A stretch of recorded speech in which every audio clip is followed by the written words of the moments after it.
Lecture 4 HS prelims crash course में आपका स्वागत है। आई एम एक्सट्रीमली सॉरी कि जो वीडियोस है वो अपलोड नहीं हो पाई यूट्यूब के चैनल पे हमारे। बहुत काफी मैसेजेस भी आए, सब कुछ ठीक था, लेकिन वो एक्चुअली शेड्यूल बहुत ही ज्यादा बिजी हो गया था। I was having mains batch for the UPSC as well as जो सोशियोलॉजी के बैचेस चल रहे थे, उसकी वजह से schedule was very tight and that was the reason कि वो वीडियो अपलोड नहीं हो पाई।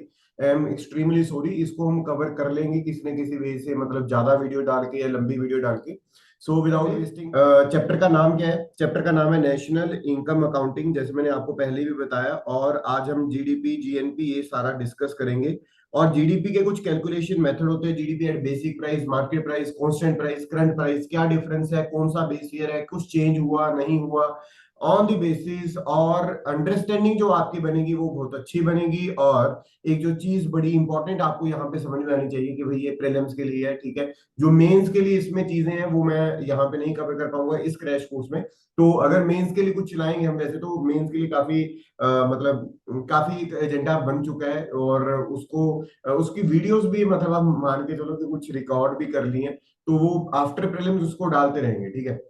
So without wasting time, the first topic will be GDP, ठीक है। सो आपने नोट्स बनाने एक अच्छे वे से, और अपनी कॉपी पेन उठाओ, नोट्स बनाओ और अंडरस्टैंड करो चीजों को, ठीक है। समझो चीजों को लिखने। जो वो होती है कि भाई डेफिनेशन डेफिनेशन आप पढ़ते रहना, कोई दिक्कत वाली बात नहीं है, ठीक है, लेकिन इसी से आपको समझ में आ जाएगा। सो फर्स्ट ऑफ ऑल, इसका फुल फॉर्म होता क्या है जीडीपी का? इज ग्रोस डोमेस्टिक प्रोडक्ट, है ना। जैसे आपको ये चीज पता भी है कि जीडीपी का जो फॉर्मूला है, मतलब जो डेफिनेशन तो नहीं हम बोल सकते, फुल नेम क्या है? Gross domestic product. अब इसमें ग्रोस का मतलब क्या रहता है? ग्रोस का पहली चीज तो मतलब रहता है टोटल, ठीक है जी। अब डोमेस्टिक का मतलब क्या हो गया? डोमेस्टिक का यहाँ पे मतलब रहता है टेरिटरी से। और प्रोडक्ट अगर हम यहाँ पे देखते हैं तो प्रोडक्ट दोनों आते हैं यहाँ पे रजे, और प्रोडक्ट दोनों कौन से आएंगे? गुड्स एंड सर्विसेज, ठीक है। गुड्स प्लस सर्विसेज, गुड्स और सर्विसेज दोनों। मतलब वो टोटल प्रोडक्ट्स, वो टोटल गुड्स और सर्विसेज जो हमारी टेरिटरी में बन रहे हैं, या फिर मैन्युफैक्चर हो रहे हैं, या फिर वहां पे एक्टिविटी हो रही है उनकी, तो मैं उसको अपनी जीडीपी में काउंट करता हूँ, वो मेरी जीडीपी में काउंट हो जाते हैं। ये चीज हमें यहाँ पे समझ में आ गई, ठीक है जी। अब नेक्स्ट चीज के बारे में अगर मैं यहाँ पे आपको बताऊं, अब एग्जांपल के साथ में इसको हम समझेंगे। लेट्स टेक एग्जांपल कि यहाँ पे हमने एक एग्जांपल ली, यहाँ पे हमने एक सर्कल बना लिया, ठीक है। और इस सर्कल में हमने ये बना लिया कि एक एग्जांपल लेते हैं, जस्ट एग्जांपल है ये इंडिया, ठीक है। सो ये जो स्क्वायर है ये इंडिया है, ठीक है। एक एग्जांपल है, ये पूरा ग्लोब है, और ग्लोब में हमने सबसे पहले इंडिया बनाया। अब इंडिया में आपको पता है दो तरह के लोग रह रहे होंगे, ठीक है। एक तो इंडियन सिटीजन रह रहे होंगे, एक नॉर्मल रेजिडेंट्स, मतलब they can be foreigners also, ठीक है। इंडियन सिटीजन और फॉरेनर आल्सो, ये हमने बात कर ली, ठीक है। इतना समझ में आ गया। अब हम मान के चलते हैं एग्जाम्पल समझने और सारा समझ में आ जाएगा, इसी के साथ में आपको जीएनपी भी समझ में आ जाएगी, ठीक है। अलग से पढ़ने का उसको जरूरत ही नहीं पड़ेगा। देखो, यहाँ पे इंडियन सिटीजन हो गए और क्या हो गए? फॉरेनर्स हो गए। इतना समझ में आ गया। अब यहाँ पे देखो भाई, अब अगर यहाँ पे इंडियन सिटीजन और फॉरेनर है, ये कुछ ना कुछ कमाई कर रहे होंगे, तो हम मान के चलते हैं यहाँ पे एग्जाम्पल के तौर पे जो टोटल जीडीपी है हमारी कंट्री की वो कुछ है 1000 रुपीज, ठीक है। ये एग्जाम्पल्स हैं, एग्जाम्पल्स थोड़ी मतलब रखते हैं, हल्की लेवल की रखते हैं। अगर क्रोर्स में बात करेंगे वो फिर थोड़ा डिफिकल्ट हो जाता है, ठीक है। इतना समझ में आ गया। अब यहाँ पे जो हमारे फॉरेनर्स हैं, जो फॉरेनर्स मतलब जो बाहर वाले लोग हैं, ये फॉरेनर्स है जो, कि कोई बंदा कनाडा से आया हुआ है, कोई यूएसए से आ गया हमारी कंट्री में, कोई बंदा यूरोप से आ गया, कोई बंदा कहीं से आ गया, कोई बंदा कहीं से आ गया, वो सारे क्या हो गए? फॉरेनर्स हो गए। तो ये जो फॉरेनर्स है राजे, यहाँ पे कुछ 100 जो जीडीपी है, जो 100 जीडीपी है वो यहाँ पे प्रोड्यूस करते हैं। मतलब क्या हो गया यहाँ पे? आउट ऑफ 1000, जो 900 जीडीपी है वो कौन कर रहा है? मेरे इंडियन सिटीजन करते हैं, और जो फॉरेनर्स है वो 100 जीडीपी करते हैं। इतना क्लियर हो गया। और मैंने आपको क्या बताया था कि ये जो हमारी टेरिटरी है, टेरिटरी के अंदर टोटल गुड्स और सर्विसेज जितनी भी बनती है, मैं उसको क्या बोलूंगा यहाँ पे? मैं उसको बोलता हूँ जीडीपी। आई होप आपको इतना समझ में आ गया होगा। अब ये पूरे ग्लोब में ऐसा तो है नहीं कि अकेला इंडिया है, और भी कंट्रीज हैं, और ये कंट्रीज के साथ में हम ट्रेड भी करते हैं। इतना आई होप आपको समझ में आ रहा होगा कि भाई और भी कंट्रीज, और इन कंट्री के साथ में हम ट्रेड करते हैं। तो मतलब क्या है कि हमारे जो लोग हैं, जो कुछ इंडियन सिटीजन है, वो कहीं पे बाहर भी गएंगे, like Indian citizen in Canada. ध्यान से समझते रहना, मैं इसको दूसरे कलर से लिख देता हूं कि इंडियन सिटीजन इन कनाडा, है ना। इंडियन सिटीजन इन कनाडा, ये जो लोग हैं वो भी, उनके लिए तो कुछ जीडीपी प्रोड्यूस कर रहे होंगे, कुछ ना कुछ जीडीपी तो वो उनके लिए प्रोड्यूस कर रहे होंगे, या फिर बाहर जाके कुछ ना कुछ काम कर रहे होंगे। तो हम ये मान के चलते हैं उनकी जो कंट्रीब्यूशन है सारे लोगों की, not only the people who went to Canada, सारी जगहों पे किसी भी फॉरेन कंट्री में अगर वो गए हुए हैं, तो अगर उन्होंने मान के चलते हैं 50 रुपीज जो है, 50 रुपीज, ठीक है, 50 रुपीज की जो जीडीपी है वहां पे प्रोड्यूस करके दी। अब यहां से ध्यान से समझना, कोई भी चाहे वो फॉरेनर हो, अगर वो मेरी टेरिटरी में आकर, the word territory is extremely important here, अगर मेरी टेरिटरी में आकर वो कोई काम कर रहा है, अगर वो कोई कुछ भी प्रोड्यूस कर रहा है, गुड्स और सर्विसेज का काम कर रहा है, तो उसको मैं अपनी जीडीपी में काउंट कर दूंगा, जो कि क्या थी मेरी टोटल जीडीपी 1000।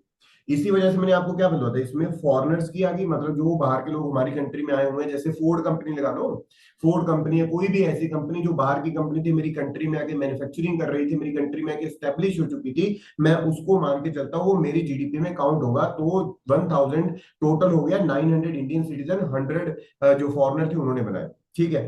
लेकिन एक और यहाँ पे मैंने आपके सामने कंडीशन बना दी, वो क्या कंडीशन है कि इंडियन सिटीजन इन फॉरेन, ठीक है, जो इंडियन सिटीजन इन फॉरेन वो भी कुछ ना कुछ जीडीपी कर रहे हैं, तो वो 50 रुपीज हो गए। तो इसके बाद में जीडीपी, तो आई होप आपको समझ में आएगा कि ग्रोस डोमेस्टिक प्रोडक्ट, वो वाली सारी चीजें जो मेरी टेरिटरी में हो रही हैं, और इसी के साथ में एक चीज आती है जिसका नाम है जीएनपी, ग्रॉस नेशनल प्रोडक्ट। ये एग्जांपल से समझ में आएगा, इसी वजह से इसको साथ में बता रहा हूँ, ग्रोस नेशनल प्रोडक्ट। अब ये जो नेशनल है, नेशनल से आपने याद रखना है सिटीजन, नेशनल से you must remember the word citizen, याद रखने वाली चीजें याद रखनी पड़ेंगी, ठीक है। सो इससे मैं क्या समझ रहा हूँ, अभी सिटीजन समझ रहा हूँ, ओके, रिपोर्ट हो गया ये। फिर उसके बाद में अगर हम यहाँ पे देखें कि अभी नेशनल से मैं क्या समझ रहा हूँ, सिटीजन समझ रहा हूँ, नेशनलिस्ट से सिटीजन समझ रहा हूँ, मतलब क्या है, अब मैं अपने सिटीजन, चाहे वो मेरे बाहर गए हुए हैं, मतलब वहां पे वो पीआर नहीं हुए, वहां के सिटीजन नहीं बने, मेरी सिटीजन है, बाहर गए हुए नॉन रेजिडेंट इंडियंस लगा लो, या फिर जो यहाँ पे रिसाइड नहीं कर रहे, वो क्या प्रोड्यूस कर रहे हैं। तो मतलब क्या है, 1000 मेरी टोटल जीडीपी थी, है ना, 1000 मेरी टोटल जीडीपी थी, और उसमें अगर हम बात करें, 1000 मेरी टोटल जीडीपी थी, उसमें हम प्लस करेंगे बाहर वाले लोग जो जो मेरे इंडियन सिटीजन गए हुए हैं, वो 50 कर रहे हैं, और -100, माइनस क्या कर देंगे, 100, जो कि फॉरेनर मेरी कंट्री में आके कर रहे थे। तो इसका आंसर क्या आएगा, 1000, क्या हो जाएगा इसका आंसर कि 1100, सॉरी 900, जो 950, इसका क्या आ जाएगा हमारे पास यहाँ पे आंसर आ जाएगा। मतलब जो 950 जीडीपी होगी यहाँ पे, जो 950 जीडीपी है, वो अकेले अकेले जो भारत के लोग हैं, चाहे वो भारत बाहर गए हुए हैं, वही क्या कर रहे हैं वहां पे, क्रिएट कर रहे हैं। ठीक है, समझ में आई? आई होप ये चीज आपको समझ में आई होगी, ग्रोस नेशनल प्रोडक्ट। इसी वजह से आपने यहाँ पे नेशनलिस्ट वाली चीज याद रखनी है, सिटीजन हो गया, इसमें सिर्फ हम अपने लोगों की चीजों को ऐड करेंगे, और दूसरे लोगों की, जो बाहर वाले लोग थे उनकी कम कर देंगे। और इसी तरह से अगर वो बाहर वाले उसको काउंट कर रहे होंगे, तो ऑब्वियसली वो इसको काउंट करेंगे। इतना ही वो समझ में आ गया, ठीक है। अब आगे देखते हैं। अब आगे अगर हम बात करें, ये तो होगी हमारी जीएनपी की बात, है ना, किसकी बात होगी, जीएनपी की। अब इसी के साथ में अगर आपको जीडीपी का कॉन्सेप्ट समझ में आ गया, तो मैं आपसे दो चार क्वेश्चन पूछता हूं, और उसका पहला क्वेश्चन ये है, फर्स्ट क्वेश्चन जीडीपी से जो रिलेटेड है, आपको साथ के साथ में मैं आंसर भी दे दूंगा, कि अगर कोई सपोज कर लो इंडिया का प्लेन है, ठीक है, इंडियन प्लेन है, इंडियन प्लेन है, ठीक है, इंडियन प्लेन है, और वो एयरपोर्ट पे खड़ा है किसके, यूएसए के, ठीक है, इंडियन प्लेन वो एयरपोर्ट पे खड़ा है यूएसए के, तो जितनी भी टिकट बिक रही है वो किसकी जीडीपी में काउंट होगी। तो आपको लगता है कि भाई सर ने बताया कि भाई टेरिटोरियल वाली चीज इंपॉर्टेंट है ना, टेरिटरी शब्द इंपॉर्टेंट है यहाँ पे, जो टेरिटरी है वो सबसे इंपॉर्टेंट चीज है। तो मतलब क्या है कि वो तो यूएसए की जीडीपी में काउंट होना चाहिए, नहीं, याद रखना है कि जो एयरपोर्ट वाली चीज है वो हम कॉमन मान के चलते हैं, और अगर आपका प्लेन है, वो आपका प्लेन है, आपकी चीज है, और वो बाहर जाके उसकी अगर टिकट बिक रही है, तो आपने याद रखना है ये भी कहाँ पे काउंट होगा, इंडियन जीडीपी में। इन दी सेम केस अगर यूएसए का कोई प्लेन है और वो हमारी टेरिटरी में खड़ा है, उसकी टिकट्स बिक रही हैं, तो वो यूएसए की जीडीपी में, ठीक है। फिर उसके बाद में अगर हम यहाँ पे बात करते हैं, कोई इंडियन एम्बेसी है, इंडियन एम्बेसी, ठीक है, at USA, Indian embassy at USA, ये भी आपने याद रखनी है, अगर वहां पे कोई भी वो कमाई कर रहे हैं, कोई भी चीज बेच रहे हैं, खरीद रहे हैं, वो भी कहाँ पे काउंट होगी, वो भी आपकी काउंट होएगी किसमें, इंडियन जीडीपी में, क्योंकि इंडियन एम्बेसी को भी मैं क्या मान के चलता हूं, हमारी ही टेरिटरी का टुकड़ा मान के चलता होता हूँ।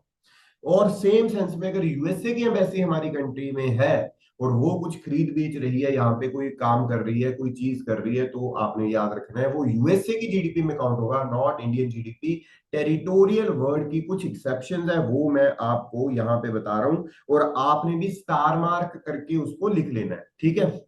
नंबर 3, अगर हम यहाँ पे बात करें, military establishment abroad, military establishment abroad, ठीक है। अगर मिलिट्री स्टेब्लिशमेंट हो जाए अब्रोड में, वो किसकी जीडीपी में काउंट होगा? और वहां पे अगर कोई भी चीज खरीदी बेची जा रही है, कुछ फ्लैग्स बेच रहे हैं, कुछ भी, कोई भी पैसा आ रहा है, वो भी हमारी इंडियन जीडीपी में काउंट होगा। इंडियन जीडीपी में मतलब Indian army, Indian military, Indian army establishment at abroad, ये चीज आपने यहाँ पे याद रखनी है बहुत अच्छे वे से। क्लियर हो गया बात? आई होप ये चीज आपको समझ में आई होगी। चलो नेक्स्ट चीज देखते हैं हम। अब आई होप आपको समझ में आ गया कि जीडीपी और जीएनपी में क्या डिफरेंस है, और जीडीपी की कुछ एक्सेप्शंस है, वो आपने यहाँ पे याद रखना है। क्लियर हो गया बात? चलो नेक्स्ट, अगर हम यहाँ पे बात करते हैं, तो जीडीपी में दो चीजें आती हैं। एक चीज आती है जिसको हम बोलते हैं GDP at market price, basic price, और एक चीज आती है जीडीपी एट मार्केट प्राइस। दोनों को समझेंगे। देखो, एक हो गया जीडीपी एट बेसिक प्राइस, और एक क्या हो गया जीडीपी एट मार्केट प्राइस, है ना। एक तो हो गया बेसिक प्राइस और एक क्या हो गया मार्केट प्राइस। अब बेसिक प्राइस और मार्केट प्राइस का क्या खेला और क्या इसमें चीज आती है, उसके बारे में भी हम बात करेंगे। देखो रजय, मतलब बेसिक प्राइस को मैं फैक्ट्री कॉस्ट भी मान के चल सकता हूँ कि जो फैक्ट्री के अंदर है। अब एक चीज आपने मान के चलनी है, ये कोई फैक्ट्री है, अगर फैक्ट्री के बाहर आती है तो मैं उसको मार्केट प्राइस बोलता हूँ, अगर फैक्ट्री के अंदर है तो मैं उसको बेसिक प्राइस बोल सकता हूँ या फैक्टर कॉस्ट बोल सकता हूँ। सो ये चीज पहले तो आपने याद रखनी है। अब हम एग्जाम्पल लेते हैं अब इसमें एक एग्जाम्पल है, एग्जाम्पल लेते हैं हम कि कोई भी एनर्जी ड्रिंक है, ठीक है, कोई भी एनर्जी ड्रिंक है। उस एनर्जी ड्रिंक से किसी गवर्नमेंट मिनिस्टर को लगता है कि यार अगर हम लोगों को ये सस्ते वे में दे देंगे बड़ा फायदा है, ठीक है, बड़ा क्या है फायदा है। अब मतलब पहले समझ लो, फिर उसके बाद में क्या है कि चाहे रिवाइंड करके, ठीक है, उसको दोबारा से लिख लेना, पहले समझ लेते हैं। अब ये जो एनर्जी ड्रिंक है, उसकी जो एक बोतल का प्राइस है, एक बोतल का प्राइस है, वो हुआ 50 रुपीज, ठीक है। 50 रुपीज एक बोतल का प्राइस हो गया।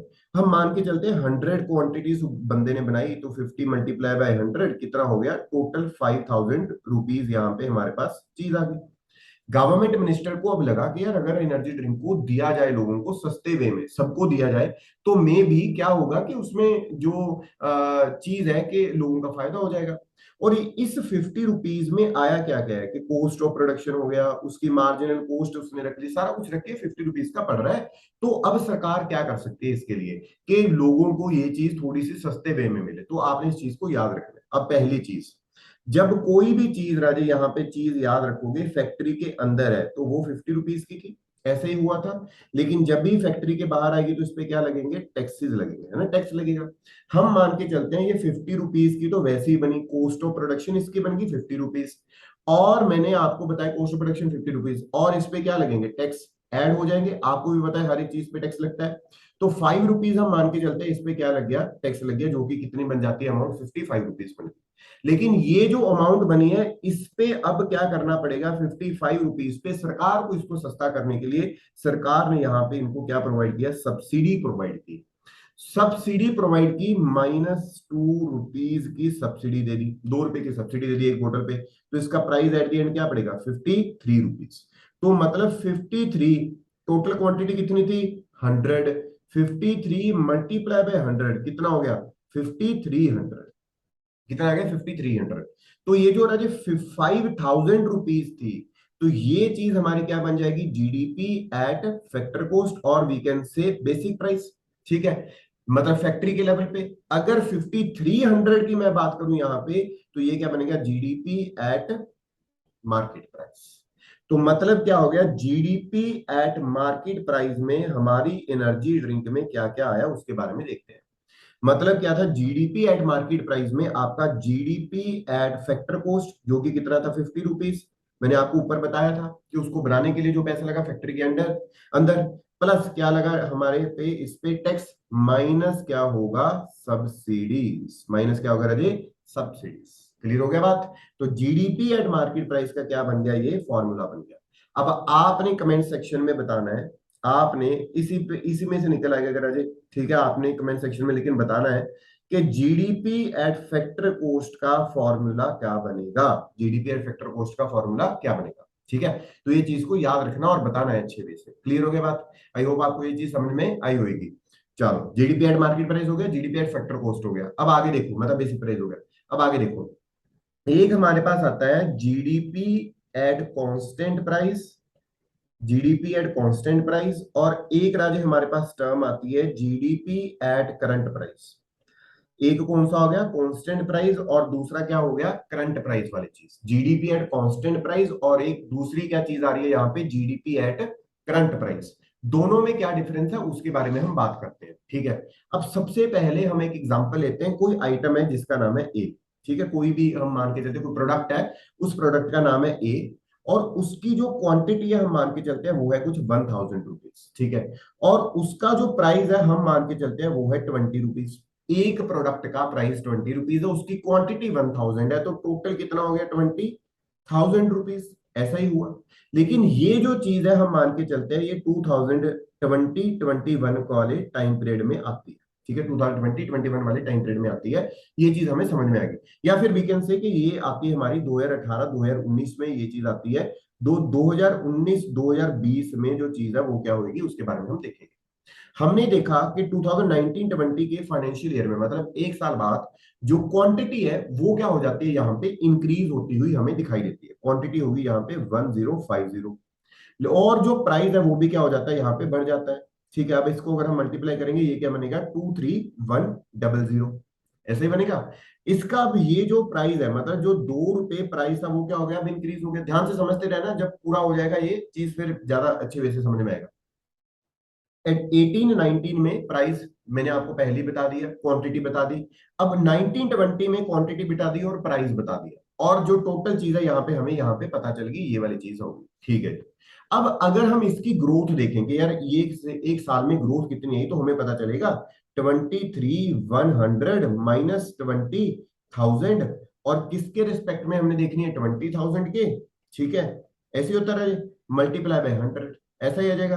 तो 3100 अपॉन 20,000, ठीक है, मल्टीप्लाई बाय 100, ये हमारी क्या आ जाएगी यहाँ पे ग्रोथ आ जाएगी। ये हमारी क्या आ जाएगी यहाँ पे ग्रोथ आ जाएगी। ये हमें समझ में आ गया होगा, ये आपको पता लग गया होगा, ठीक है। तो ये चीज हमारी अब यहाँ पे क्या आ गई ग्रोथ आ गई, ठीक है जी। अब एक चीज और, अगर हम यहाँ पे एक आप काउंट नोट करो कि हमने किसी भी चीज को यहाँ पे क्या नहीं किया, एडजस्ट नहीं किया। मतलब यहाँ पे वी डिड नॉट, मतलब ये जो प्राइस इंक्रीज हुआ है यहाँ पे हमने इसको एडजस्ट नहीं किया। मतलब जैसे प्राइस इंक्रीज हो रहा है वैसे वैसे हम आगे बढ़ते जा रहे हैं, तो हमें कोई दिक्कत वाली बात नहीं है, ठीक है कि नहीं। लेकिन अब इसमें जो ग्रोथ है वो रियल हमें राजे नहीं नजर में आती। अगर हमें रियल ग्रोथ पता करनी है तो हमें जो प्राइस है उसको क्या करना पड़ेगा, एडजस्ट करना पड़ता है। और अगर प्राइस आपको एडजस्ट कर रहे हैं तो आपको एक बेस ईयर लेना पड़ेगा, मतलब वो बेस ईयर जहां पे प्राइस रुका हुआ था। प्राइस इंक्रीज होता रहेगा। अब एक चीज आप मान के चलो, एक चीज सोचो कि सपोज करके चलते हैं अब यहाँ पे, कि कोई सपोज करके चलते हैं कोई इंस्टीट्यूट है, ठीक है जी। एक एग्जांपल लेते हैं, कोई इंस्टीट्यूट है। अब उस इंस्टीट्यूट में पहले क्या होता था, 100 बच्चा होता था, ठीक है, 100 स्टूडेंट्स होते थे। अब वो जो फीस है वो क्या करते थे 50,000, या फिर हम मान के चलते हैं कुछ 70,000 जो फीस है वो वहां पे लेते थे। तो मतलब क्या 70,000 मल्टीप्लाई बाय 100, कि ये क्या हो जाएगा 70,000, और ये क्या हो गया 2 जीरो यहाँ पे हमने लगा दी, 3 4 5 6, मतलब क्या होगा 70 लाख रुपीज यहाँ पे हमें पता चल गया कि भाई जो 100 मल्टीप्लाई बाय 70,000, 70 लाख रुपीज यहाँ पे हमारे पास आ गया। ये हमें इतना के समझ में आई चीज। अब होता क्या है, ये इंस्टीट्यूट डाउनग्रेड होना स्टार्ट हो गया, ठीक है। कोई भी चीज लगा लो, कोई भी इंस्टीट्यूट हो सकता है। अब मतलब ये मत मान के चलना कि भाई किसी बंदे को बोल रहा हूँ, तो ये डाउनग्रेड होना स्टार्ट हो गया। अब डाउनग्रेड कैसे होता है कि भाई जब बच्चों को लग रहा है कि यार यहाँ पे तो कुछ अच्छे से पढ़ाया नहीं जा रहा है, या फिर कुछ और नहीं हो रहा है, या फिर कोई भी institute, it can be any other institute also. So यहाँ पे जो स्टूडेंट है उसकी जो मतलब जो अमाउंट है, we can say the number of students now decreased, ठीक है। यहाँ पे जो स्टूडेंट्स का नंबर है वो हो गया 50।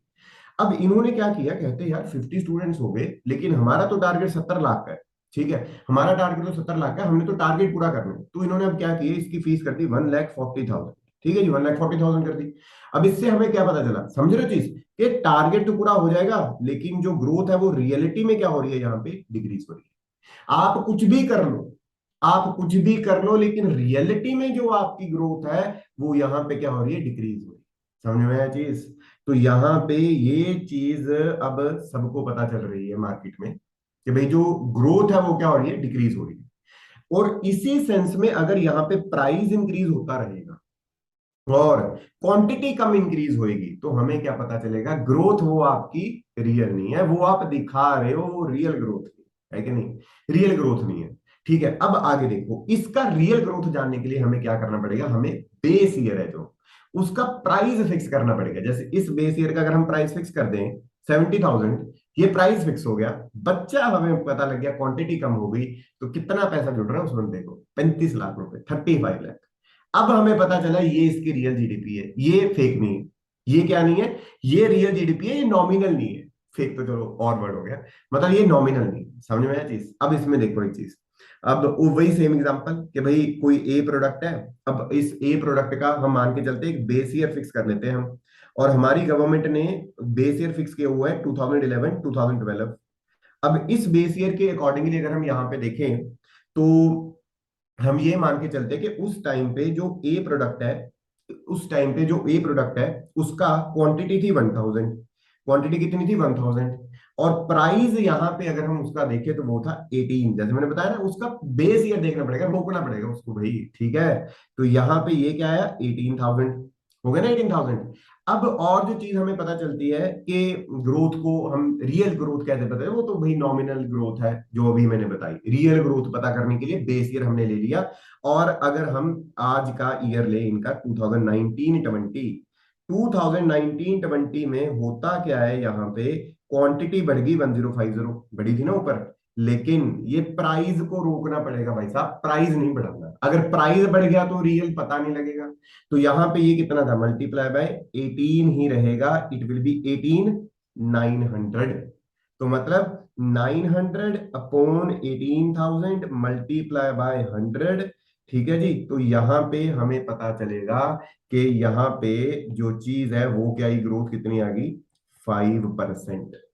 तो 5% इज दी रियल जीडीपी। तो आपने याद रखना है, जब भी रियल जीडीपी निकालोगे तो आपको जीडीपी लेनी है एट कांस्टेंट प्राइसेस। कांस्टेंट समझ रहे हो, रुके हुए, बेस ईयर वाले। ठीक है, बेस ईयर वाले। अगर फिर भी नहीं समझ में आया कमेंट सेक्शन में बता देना है, या मैसेज आ देना भाई टेलीग्राम पे, और क्या करोगे। जीडीपी कांस्टेंट प्राइस और बेस ईयर, ये आपको मुझे लगता है समझ में आ गई चीज। ठीक है, अब अगर नॉमिनल जीडीपी है, अगर यहाँ पे नॉमिनल जीडीपी है, तो जीडीपी हम लेते हैं, यहाँ पे क्या था, करंट ईयर, जो वहां पे प्राइस चल रहा था। तो जीडीपी यहाँ पे क्या आ गई, करंट ईयर वाली। तो ये क्या निकाल के, नॉमिनल जीडीपी अगर जीडीपी करंट ईयर पे है, रियल जीडीपी अगर जीडीपी कांस्टेंट प्राइसेस पे है। तो अभी तक किया क्या क्या है, जीडीपी कर लिया, जीएनपी कर लिया, जीडीपी की एक्सेप्शन हो गई हमारी, GDP basic price, GDP market price, GDP constant current price, और जीडीपी कांस्टेंट प्राइस। ये चीजें हमने डिस्कस कर ली है कि नहीं? तो ये चीजें हमने क्या कर ली, डिस्कस कर ली। क्लियर हो गया बात? अब आगे देखो, आगे हमने डिस्कस किया एक तो ये सारी चीजें हमारी डिस्कस होगी कि जीडीपी, जीएनपी, ये। अब इसी के साथ में रजे, जब हम बात कर रहे थे जीडीपी, फिर उसके बाद में हमने बात किया जीएनपी। अब इसको ध्यान से देखना, जादू। ठीक है, अब जीडीपी में एक टर्म और आ जाती है कई बार, हम उसको बोलते हैं एनडीपी। ये तो क्या हो गया, ग्रॉस।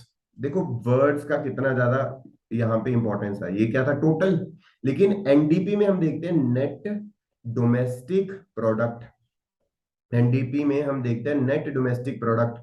और इस नेट का मतलब क्या है, नेट का मतलब पूरा पूरा, नेट का मतलब नेट इफेक्ट, टोटल नहीं है इसमें, नेट। अगर कोई नुकसान हुआ उसको भी यहाँ पे इंक्लूड करके चलना पड़ेगा, है ना, यही चीज होती है। तो नेट में राजी क्या आता है, जब एनडीपी आप डिस्कस करोगे, आप वहां पे देखोगे तो जीडीपी ऊपर वाली वो क्या थी, टोटल, माइनस कर दोगे इसमें से डेप्रीसिएशन। डेप्रीसिएशन का मतलब वियर एंड टीयर। साल में राजू कोई चीज आपने बाय की, सपोज ये हमने पेंसिल बाय की, ठीक है, इसमें चलाने के लिए टैब पे। तो भाई जब मैंने बाय की थी तो ये स्मूथ चलती थी, अभी थोड़ी सी मतलब रफ सी हो चुकी है, क्यों, वियर एंड टीयर। तो वो वियर एंड टीयर को तो निकालना पड़ेगा, तभी हमारे पास क्या निकल के आएगा, नेट। नेट डोमेस्टिक प्रोडक्ट, सो जीडीपी माइनस डेप्रिसिएशन, बड़ा इजी है। और इसी तरह से एक और टर्म आती है जिसको हम बोलते हैं एनएनपी, नेट नेशनल प्रोडक्ट। ये क्या था, टोटल, है ना, ये क्या होगा, नेट। तो इसमें भी सिंपल, जीएनपी माइनस डेप्रिसिएशन। वही नोट्स बना लेना, प्रीलिम्स के बनेंगे, लेकिन प्री प्लस मेंस के नहीं बनेंगे, प्रीलिम्स के बनेंगे। थोड़ी थोड़ी जगह छोड़ते रहना, अगर मेंस में स्टार्ट किए तो मेंस में वो पूरे हो जाएंगे नोट्स आपके। लेकिन पहले प्री दो अभी, क्योंकि इतना टाइम नहीं है हमारे पास, ठीक है, कि हम प्री प्लस मेंस का डिस्कस कर पाए। तो पहले प्रीलिम्स हो जाए आपका, फिर मेंस का भी मैं करवा दूंगा आपको यहीं पे, ठीक है, मतलब जिसने जहाँ पे क्लास लगानी बता देना है। कुछ बच्चे जूम पे भी जुड़ रहे हैं, और कुछ बच्चे यूट्यूब पे, तो आपको पता है ही, ठीक है, यूट्यूब पे तो है ही हमारा। सो एनएनपी हो गया यहाँ पे, राजे जीएनपी हो गया, जीडीपी हो गया, और जीएनपी हो गया, सारी टर्म्स होगी। एक चीज और रहेगी, वो भी खत्म करते हैं अभी यहाँ पे। एक चीज आती है यहाँ पे हमारे पास, पर कैपिटा इनकम। ठीक है, पर कैपिटा इनकम मतलब टोटल इनकम, या फिर पर कैपिटा इनकम के पर कैपिटा में कितनी इनकम यहाँ पे आ रही है। रज इसका सिंपल सी चीज है, एनएनपी जो आपकी हम काउंट करते हैं, net national product, which is nothing but the GNP minus depreciation. And GNP is nothing but the gross national product, जिसमें हम अपने सिटीजन का सिर्फ देखते हैं, चाहे वो बाहर भी गए हुए। एनएनपी को अगर आप पॉपुलेशन के साथ में डिवाइड कर दोगे, it will be your per capita income. बड़ा ही इजी सा चीज है, और ये मुझे नहीं लगता आपको इस टर्म्स में अभी कोई दिक्कत आनी चाहिए। इसके जो कॉन्सेप्चुअल क्वेश्चन जरा जे आते हैं, कोई कुछ बोलता रहे कि मुझे, मैंने तो इकोनॉमी नहीं की, ये क्या बात हुई यार, इकोनॉमी नहीं की और पेपर हो जाएगा, ऐसे कैसे हो जाएगा, ये तो कोई फिर नहीं हो सकता है ना। बाकी फिर ठीक है, कुछ बोल नहीं सकता। तो ये चीज आपने यहाँ पे ध्यान में रखनी है, एक अच्छे वे से याद रखनी है कि भाई जीडीपी, ठीक है, GNP, NDP, NNP, per capita income, GDP basic price, GBT GDP market price, GDP constant, GDP current prices. इतना समझ में आ गया, इतना ही हो, पता लग गया होगा आपको। अब आगे देखो, आगे एक कॉन्सेप्ट आता है राजे हमारे पास, ठीक है, जीडीपी कैलकुलेशन बताऊंगा, उसके तीन मेथड्स हैं, income method, expenditure method, production method, वो तीनों करेंगे, डिटेल में करेंगे। और इतनी डिटेल में करेंगे, आपको उसके साथ के जितने भी क्वेश्चंस आते हैं, चाहे उसके बीच में से कोई क्वेश्चन डाल देगा तब भी आपका क्लियर होएगा, उसमें आपका कोई नंबर ही नहीं कटेगा, ये गारंटी, ठीक है। अब आगे देखो राजे, आगे हमारे पास एक कॉन्सेप्ट आता है जिसका नाम आता है हमारे पास, जिसको हम बोलते हैं परचेजिंग पावर पैरिटी। ठीक है, एक चीज आती है हमारे पास, परचेजिंग पावर पैरिटी। समझते रहो, इस चीज में आपको काफी मतलब एक अच्छे वे से नॉलेज मिल जाएगी, एक बढ़िया हो जाएगा काम इसमें। परचेजिंग पावर पैरिटी होती क्या है, इसके बारे में हम जानकारी लेते हैं। What do you mean by purchasing power parity? पहली चीज तो आपको समझ में आ ही रहा है कि परचेज करने की पावर, उसकी जो पैरिटी है, परचेज करने की पावर को हम क्या बोल सकते हैं यहाँ पे, परचेजिंग पावर पैरिटी। परचेज करने की पावर को हम क्या बोल सकते हैं, परचेजिंग पावर पैरिटी। अब इस चीज को राजे देखने के लिए जो लोग हैं, मतलब जो इकोनॉमिस्ट हैं, वो करते क्या है, अब ध्यान से ध्यान रखना। एग्जांपल लेते हैं हम मैंगो की, हम छोटी सी, मतलब मैं एक एग्जांपल लेता हूँ, मैंगो की एग्जांपल लेते हैं। अब होता क्या है कि इंडिया में जो मैंगो थे, एक टाइम पे जो इकोनॉमिस्ट पूछने गए, मतलब ठीक है, स्टोरी है, वैसे ये सच्चाई नहीं है, लेकिन हुआ ऐसा कुछ ही था। ठीक है, तो इंडिया में वो जाते हैं, उनको पता चलता है कि भाई 100 रुपीज पर केजी मैंगो मिल रहे हैं। और यहाँ पे ये क्या है, 4 पीसेस, और इसमें क्या आ रहे हैं, 4 पीसेस इनके जो मैंगोज के हैं वो आ रहे हैं। मतलब क्या हो गया, 25 रुपीज पर पीस हो गए ना, 25 रुपीज पर पीस हो गए हमारे इंडिया में। वही सेम मैंगो, वही सेम क्वालिटी का, मतलब ऐसा नहीं है कि वही कोई बहुत ग्रेटर लेवल का कोई मैंगो था। तो उसमें यूएसए में बंदा जाता है, पहली चीज तो वहां पे केजीज में मिलता नहीं है, वहां पे पीसीज में मिलता है, ठीक है। और वहां पे देखने बंदा देखता है कि यार मतलब हम मानते हैं भी, वहां पे चला गया। अब वहां पे जब हमें पता चला, वो बोलता कि जो 6 पीस है वो $12 के मिलेंगे। मतलब अगर हम एक पीस को यहाँ पे निकालना चाहे तो $2 का हो गया, $2। कितना समझ में आ गया? हमारे यहाँ पे एक पीस कितने का पड़ रहा है आपको, 25 रुपए का। और वहां पे एक पीस कितने का पड़ रहा है, $2 का, $2 का पड़ रहा है। हमारी कंट्री में इसका मतलब क्या है, अगर हम यहाँ पे देखें तो परचेजिंग पावर पैरिटी, मतलब परचेज करने के लिए अगर आप डिफरेंट कंट्रीज में जा रहे हैं, है ना। एक तो राजे आपने सुना होगा कि $1 79 रुपीज 80 रुपीज का हो चुका है ना, वो तो होते रहे रियल वाली जो हम बात करते हैं एक्सचेंज रेट। बट अगर हम परचेजिंग पावर पैरिटी के हिसाब से, ध्यान से सुनते रहना, तभी समझ में आएगा, अगर कुछ नहीं पता चलेगा बैक करके भी देख लेना आपने। एक हमारा जो चलता है आजकल एक्सचेंज रेट, जिसको हम बोलते हैं कि भी नॉर्मल एक्सचेंज रेट, $1 का जो प्राइस है on the basis of dollar demand and supply, 79 rupees या 80 रुपीज चल रहा है। लेकिन अगर मैं यहाँ पे बात करूं, तो $2 की कीमत मैं बोल सकता हूँ 25 रुपीज है, यहाँ पे अगर मैं ऊपर वाली इक्वेशन को मैं देखूंगा तो मैं ये तो बोल सकता हूँ यहाँ पे कि $2 की जो कीमत है वो ₹25 है। ऐसे ही होगा ना, देखो यहाँ पे एक पीस है ना, एक पीस 25 का, एक पीस जो है वो $2 का है, ऐसे ही होगा। तो $1 है जो वो कितने का हो गया, ₹12 का। $1 है जो वो कितने का हो गया राजे, ₹12 का। अब इससे हम समझते क्या है राजे, इससे हमें ये समझ में आता है कि हमारी कंट्री में परचेज करने की जो पावर है वो as comparison to other countries वो क्या है, ज्यादा है, मोर। ठीक है, मोर है। अब यूएसए की एग्जांपल ले लेनी, कहीं की और एग्जांपल ले लेना, कनाडा की एग्जांपल ले लो, किसी यूरोप की कंट्री की एग्जांपल ले लो, यूरोप की कंट्री की एग्जांपल ले लेते हैं। ठीक है, हम मानते हैं यूके, यूके की एग्जांपल ले ली हमने, ठीक है। तो यूके में हम ये चीज अब यहाँ पे मान के चलते हैं, तो यहाँ पे वहां पे हम डॉलर ही यूज कर रहे हैं, वहां पे हम अब ये मत सोचना कि यूरो पाउंड हम यूज कर रहे हैं, तो यहाँ पे हम डॉलर यूज कर रहे हैं। अब यहाँ पे कनाडा लिख लो, जो कंट्री भी आप लिखना चाहते हो वो लिख सकते हो, हम कंपैरिजन कर रहे हैं दूसरी कंट्री के साथ।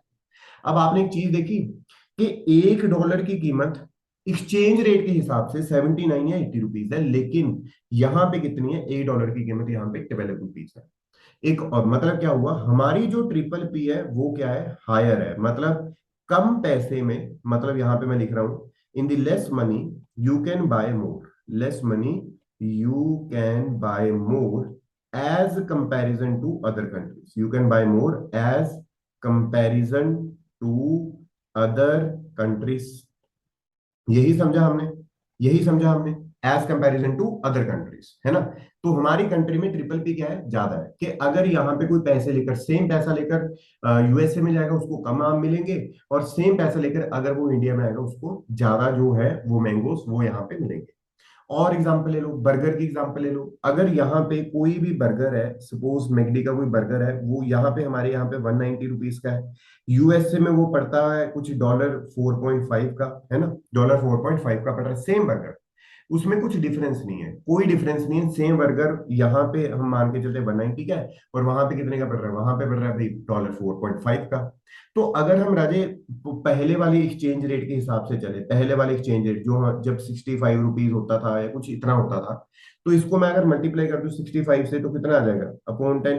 ठीक है, ये कितना आ गया, ₹270। मतलब क्या है कि हमारी कंट्री में जो चीजें हैं वो कम पैसों में ज्यादा मिल जाती है, इतना समझ में आएगा। So in our country the triple P is high. जब भी हम जीडीपी देखते रहे, जब भी हम जीडीपी को काउंट करते हैं तो वो ऐसे बताते हैं कि जीडीपी जीडीपी ट्रिपल पी के हिसाब से जो आपकी कंट्री है उसकी कितनी रैंकिंग आती है। और उस केस में राजे जो हमारी कंट्री की रैंकिंग है, अगर मैं बात करूं तो वहां पे हम कुछ थर्ड स्पॉट पे आते हैं। ठीक है, we are on the third position, कि हमारी कंट्री में ट्रिपल पी बहुत ज्यादा है। अब अंदाजा लगा के चलो, एक हम मान के चलते हैं, बात मानते हैं, हम एक एग्जांपल लेते हैं, एक और एग्जांपल लेते रहे। आई होप आपको ये चीजें समझ में आ रही होंगी, जीडीपी ट्रिपल पी, ठीक है। मतलब क्या है कि हमारी कंट्री में अगर ट्रिपल पी की कन्वर्जन देखें तो वो ज्यादा होगी। यहाँ पे देख रहे हो, $1 सिर्फ ₹12 का है, यहाँ पे $1.79 या ₹80 का यहाँ पे दिखाई दे रहा है। तो मतलब क्या है, अगर आपके यहाँ पे ₹80 है, ठीक है, अगर ₹80 है और आप रियल जीडीपी के कॉन्टेक्स्ट में बात कर रहे हो, जो हम एक्सचेंज रेट रियल वाली में बात करते हैं, अगर आपकी कंट्री की जीडीपी ₹80 है तो आप क्या बोलोगे, मेरी कंट्री की जीडीपी $1 है, ऐसे ही बोलोगे। लेकिन अगर ट्रिपल पी के हिसाब से यहाँ पे निकालनी हो तो आप क्या बोलोगे, 80/12, है ना, 80/12। तो जितने भी डॉलर यहाँ पे आएंगे हम उसको बोल देंगे कि ये हमारी कंट्री की 6 पॉइंट कुछ आएगा, तो वो ये हमारी कंट्री की है जीडीपी। मतलब ट्रिपल पी के हिसाब से हम काफी आगे हैं। मैं आपको बता दूं, on the basis of triple P purchasing power parity, जो हमारी जीडीपी है वो कुछ $10.5 ट्रिलियन के नजदीक है, तो मैं मान के चलता हूँ वो हमारी थर्ड स्पॉट पे हम आता है पूरे वर्ल्ड में। मतलब इतनी ज्यादा है। लेकिन अगर मैं रियल सेंस में देखूं तो जो हम एक्सचेंज रेट के हिसाब से देखेंगे तो वहां पे हमें जीडीपी देखने को मिलती है कि हम नाइन्थ स्पॉट पे, ऑन दी नाइन्थ पोजीशन, मतलब उस सेंस में हमारी जो जीडीपी है वो कम हो जाती है। मैंने आपको ऊपर एग्जांपल भी दिया कि अगर यहाँ पे बोलोगे तो ₹80 है तो एक जीडीपी आएगी, 80/12 तो 12×7 = 84, तो वो यहाँ पे हम मान के जो $6 पॉइंट कुछ आ जाएगा, है कि नहीं। तो आई होप ये चीज है जो आपको क्लियर हो गई होगी अच्छे वे से। अब इसका रेलिवेंस क्या आता है, एक छोटी सी एग्जांपल अगर प्रीलिम्स में पूछा जाए कि इसका रेलिवेंस क्या है, कि भाई ट्रिपल पी अगर आपकी कंट्री में हाई है, फिर अब हम क्या करें। लेकिन इसका रेलिवेंस है, जितनी भी कंपनीज है, मतलब कोई भी फॉरेन कंपनी है तो वो क्या करती है, हमारी कंट्री में आना पसंद करती है। कोई भी फॉरेन कंपनी है वो हमारी कंट्री में आना पसंद करती है, उसका रीजन क्या है?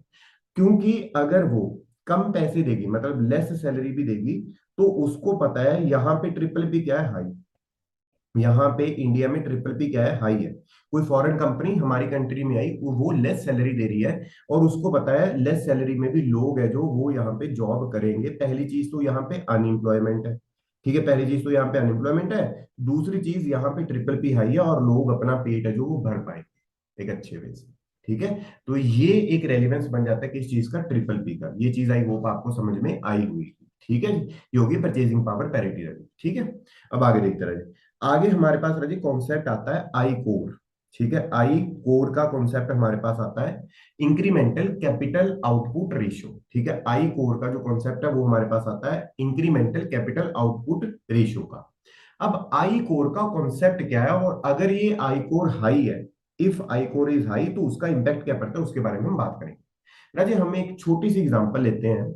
एग्जांपल ये है, एक तो किसी जगह पे कोई रेस्टोरेंट ओनर है, ठीक है, कोई रेस्टोरेंट वाला है, और दूसरी जगह पे हम मान के चलते हैं कोई स्टील प्लांट है। ये ना बीच में आपको लग रहा होगा लाइट कम ज्यादा, ये लाइट कम ज्यादा इस वजह से हो रही है भाई, लाइट कभी आती कभी जाती है। ठीक है, मुझे ये था क्लास नहीं रुकनी चाहिए आज, और इतने दिनों बाद बैठा हूँ लगाने के लिए।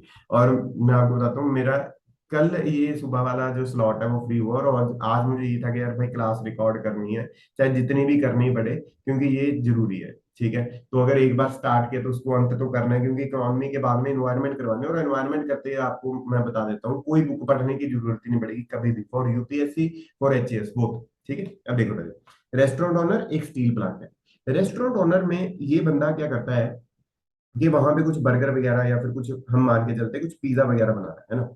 अब इसको नॉर्मल जो ऑर्डर्स आते हैं वो 100 ऑर्डर्स आते हैं, लेकिन एकदम से कई बार ऑर्डर आगे 120 110 इस तरह से ऑर्डर आने स्टार्ट हो जाते हैं, कुछ कुछ थोड़ा थोड़ा इंक्रीज होना स्टार्ट हो जाता है। अब ये बंदा करेगा क्या है, यहाँ पे इसको क्या चाहिए, थोड़ा बहुत आटा ये वो जो भी उसमें डलता है वो चाहिए। ऐसा तो है नहीं कि एक नई बिल्डिंग न्यू बिल्डिंग स्टार्ट करनी पड़ेगी, है कि नहीं। अब नंबर टू एग्जांपल है स्टील प्लांट की। अब सपोज करके चलो स्टील प्लांट की, एक स्टील प्लांट की कैपेसिटी है 1 लाख केजी, उसको वहां पे स्टील निकालनी थी।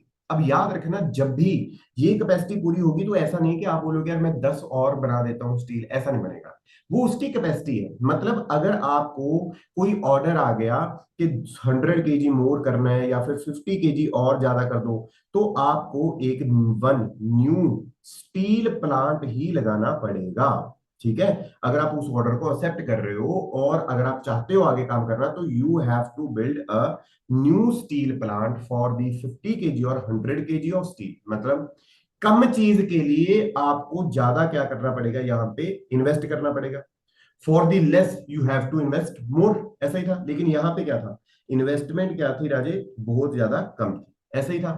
तो इस केस में जो आई कोर है, मतलब जो इंक्रीमेंटल कैपिटल आउटपुट रेशियो है, वो क्या हो जाती है, लो। मतलब इंक्रीमेंटल इनपुट, ठीक है, इंक्रीमेंटल इनपुट, इनपुट कैपिटल मतलब पैसा, output ratio, output ratio, input capital output ratio, कितनी इनपुट डालने से कितनी आउटपुट आपकी आ रही है। यहाँ पे इनपुट वाज लेस और आउटपुट वाज नॉर्मल, जितनी उसको चाहिए थी, मतलब हाई हो गया यहाँ पे। लेकिन इस केस में अब क्या होगा, 50 केजी ज्यादा बनाने के लिए उसको एक नया स्टील प्लांट बनाना पड़ेगा, तो इनपुट कैपिटल आउटपुट रेशियो, इसमें इस केस में क्या होगी, इस केस में input will be more, output will be less. तो आई कोर यहाँ पे क्या हो जाएगी हमारी, ICOR will be high. ICOR यहाँ पे क्या होगी, हाई। यहाँ पे आई कोर क्या थी, लो। तो आई कोर का ये कॉन्सेप्ट है। तो इंक्रीमेंटल कैपिटल आउटपुट रेशियो माने कि इनपुट, कितनी इनपुट डाल के, सो बेसिकली वी कैन से कि कितनी इनपुट आप डालोगे जिससे आपको यहाँ पे पता चले कि बंदा क्या, मतलब उसकी आउटपुट कितनी आ रही है ना। तो वी कैन से कि how much capital you need to provide to get extra output, how much capital you need, how much capital need to provide to get extra output। ठीक है, तो अगर आई कोर लो है वो अच्छी बात है, अगर आई कोर हाई है वो थोड़ी बुरी बात है। और हमारी कंट्री में मैं आपको बता दूं, जो आई कोर है वो हाई है, मतलब क्या है कि अगर आप अपनी जीडीपी को, अगर आप अपनी जीडीपी को हाई करना चाहते हो, तो आपको इन्वेस्टमेंट भी यहाँ पे as comparison to other countries क्या करनी पड़ेगी, हाई करनी पड़ेगी, because the ICOR in our country is high. The ICOR in our country is high. ICOR हमारी कंट्री में ज्यादा है, इस वजह से ये जो चीज है हमें करनी पड़ेगी, अदरवाइज हमें ये जो चीज है वो नहीं जरूरत पड़नी थी। ठीक है, आई होप ये जो चीज है आपको समझ में आई होगी कि आईकोर का कॉन्सेप्ट क्या है। अब एक और चीज कई बार आ जाती है, वो बोलते हैं कि अगर आईकोर सपोज करके चलते हैं, इंक्रीमेंटल कैपिटल आउटपुट रेशियो अगर हाई है, इफ आईकोर इज हाई, तो वो जो इंडस्ट्री है वो क्या है, इनएफिशिएंट है ना, वो जो चीज क्या है, इनएफिशिएंट। और अगर आई कोर आपकी लो है तो आप क्या हो, एफिशिएंट। वो एग्जांपल से नहीं, कोई और एग्जांपल ले लो। लेट्स से कि मतलब रेगुलरली जो आपके मदर है वो खाना बनाते हैं, कभी आपको बनाना पड़ा, सेम सब्जी है, सेम 1 kg आपने कोई भी चीज ली और उसमें से आपने सिर्फ एक बंदे के लिए खाना बना पाए, बाकी आपने गिरा दिया, मतलब उसको आपको काटना कम आता है, कुछ और करना कम आता है। लेकिन वही मदर आपकी 1 kg में से 5 लोगों के लिए बना रहे हैं, मतलब ये एफिशिएंट है और ये क्या हो गए, इनएफिशिएंट। आप क्या हो गए, इनएफिशिएंट। मतलब क्या है यहाँ पे, इफ यू आर इनएफिशिएंट तो आपके जो आई कोर है वो क्या हो जाएगा यहाँ पे, high. Here ICOR will be low. ठीक है, आई होप ये भी चीज आपको अच्छे वे से समझ में आई होगी। चलो नेक्स्ट चीज देखिए, आपको जनरल सा क्वेश्चन देखने को मिल जाता है प्रीलिम्स में। ट्रांसफर पेमेंट से हम क्या समझते हैं, गवर्नमेंट की स्पेंडिंग अगर वो सोशल सिक्योरिटी स्कीम पे कर रही है, on social security schemes, social security scheme से स्कीम्स के ऊपर अगर गवर्नमेंट स्पेंड कर रही है तो वो किसमें इंक्लूड होता है, टीपी में, मतलब ट्रांसफर पेमेंट। ठीक है, government spending on the social security scheme is known as transfer payment and it will not be not included, not included in GDP. इसको हम इंक्लूड नहीं करते किसमें, जीडीपी। और राजे आज के लिए इतना ही। ठीक है, आई होप ये सेशन आपको समझ में आया होगा, अच्छा लगा होगा। अच्छा लगा है तो आपको ना लाइक करना है और शेयर करना है इसको। ठीक है, बाकी आपकी इच्छा है, सब्सक्राइब करना नहीं करना वो आपकी इच्छा होती है। तो अभी इसमें एक और चीज, कल को हम करेंगे द काउंटिंग मेथड। ठीक है, आज और भी मेरे पास कल को थोड़ा और भी टाइम होएगा तो मैं और लंबा सेशन लेकर जाऊंगा, कुछ बहुत मतलब अच्छे वे से करेंगे। और नेक्स्ट जो चैप्टर हम करेंगे, बैंकिंग वाला चैप्टर करेंगे, और वो काफी इंपॉर्टेंट है, कॉन्सेप्ट समझने, रेपो रेट, ये सारा कुछ हम कल को डिस्कस करेंगे। सो आज के लिए राज इतना ही है। कल को बहुत इंपॉर्टेंट जो इशू है जीडीपी का, प्रोडक्शन मेथड, एक्सपेंडिचर मेथड, है ना, ये इनकम मेथड, ये सारे मेथड हम डिस्कस करेंगे इन डिटेल्ड वे, और उसके अंदर से जो क्वेश्चन आते हैं वो भी मैं आपके साथ डिस्कस करूंगा। सो आज के लिए thank you so much, till the time revise your notes, bye bye, take care.